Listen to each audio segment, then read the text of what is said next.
Assalamualaikum warahmatullahi wabarakatuh. Perkenalkan, nama saya Anggreni Tamayu. Saya dari kelas A5 Prodi PGSD Universitas Muhammadiyah Gorontalo.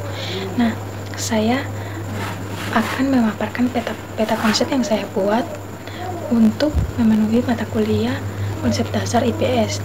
Nah, langsung saja saya paparkan. Yang pertama, dalam konsep dasar IPS terdiri atas beberapa ini, yaitu yang pertama konsep-konsep dasar ilmu sosial, yang kedua keterampilan dasar ilmu sosial, yang ketiga individu, keluarga, dan masyarakat, dan yang terakhir kemajemukan.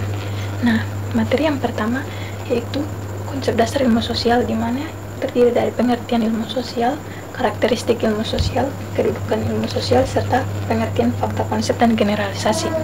Nah, pengertian ilmu sosial yaitu menurut Sapria, dalam struktur disiplin ilmu, baik ilmu sosial maupun ilmu pendidikan, belum ada ditemukan nama pendidikan IPS sebagai subdisiplin ilmu. Nah, karakteristik ilmu sosial yang pertama, batang tubuh disiplin itu berisikan sejumlah teori dan generalisasi yang handal dan kuat serta dapat diuji tingkat kebenarannya. Nah, yang kedua, batang tubuh disiplin ilmu sosial disebut juga struktur disiplin ilmu atau fundamental ide. Nah, kedudukan ilmu sosial dalam ilmu terbagi atas tiga. Yang pertama, ilmu-ilmu alamiah atau natural science, meliputi fisika, kimia, biologi, dan juga matematika. Nah, yang kedua, ilmu-ilmu sosial atau social science, meliputi ekonomi, sejarah, sosiologi, antropologi, psikologi, dan lain-lain.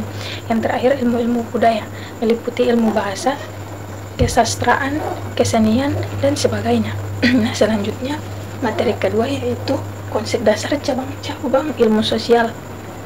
Dalam konsep dasar cabang-cabang ilmu sosial terbagi atas 4. Yang pertama, konsep dasar ekonomi dan koperasi. Yang kedua, konsep dasar politik dan pemerintah. Yang ketiga, konsep dasar sejarah. Dan keempat, konsep dasar geografi. Serta yang kelima, konsep dasar antropologi. Dan yang keenam, konsep dasar psikologi. Nah, materi selanjutnya yaitu keterampilan dasar ilmu-ilmu sosial. Nah, yang pertama ada keterampilan bertanya, yang kedua keterampilan memperoleh informasi, yang ketiga menganalisis informasi, selanjutnya menyajikan informasi, yang keempat memanfaatkan informasi, yang kelima menyusun, dan yang terakhir adalah menguji informasi tersebut atau kebenarannya. Nah, materi selanjutnya yaitu tentang individu, keluarga, dan masyarakat.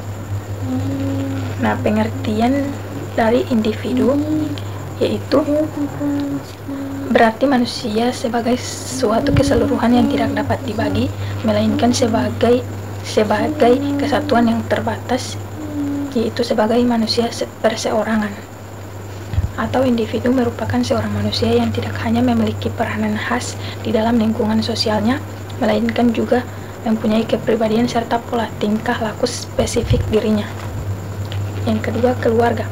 Keluarga adalah sekelompok orang yang mendiami sebagian atau seluruh bangunan yang tinggal bersama dan makan dari satu dapur yang tidak terbatas pada orang-orang yang mempunyai hubungan darah saja, atau seseorang yang mendiami sebagian atau seluruh bangunan yang mengurus keperluan hidupnya sendiri.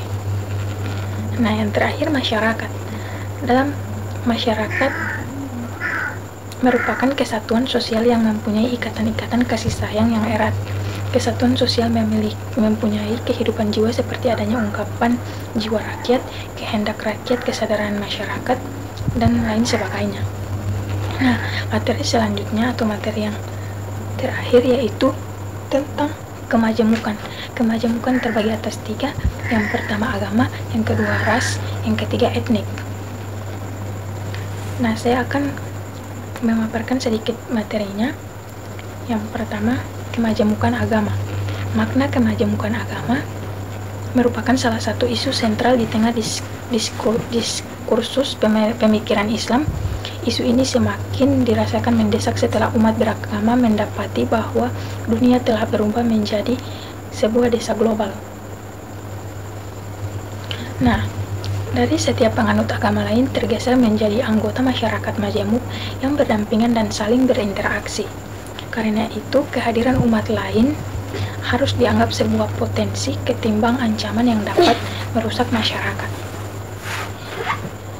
Nah, yang kedua, kemajemukan ras. Pengertian dari ras yaitu ras adalah kategori individu yang secara turun-temurun memiliki ciri fisik dan biologis tertentu. Nah, yang ketiga, kemajemukan etnis. Pengertian etnis di sini merupakan sekumpulan manusia yang memiliki kesamaan ras, adat, agama, bahasa, keturunan, dan memiliki sejarah yang sama sehingga mereka memiliki keterkaitan sosial sehingga mampu menciptakan sebuah sistem budaya dan mereka terikat di dalamnya. Nah, ada juga pula hubungan antar etnik. Yang pertama, akulturasi akan terjadi apabila dua kelompok etnik mengadakan kontak dan saling mempengaruhi. Yang kedua, dominasi terjadi jika suatu kelompok etnik menguasai kelompok lain. Nah, yang ketiga, integrasi adalah pola hubungan yang menekankan persamaan dan bahkan saling mengintegrasikan dari satu dengan yang lain. Nah, sekian dari saya pemaparan peta konsep yang saya buat. Lebih dan kurangnya saya mohon maaf. Wabillahi taufiq wal hidayah. Wassalamualaikum warahmatullahi wabarakatuh.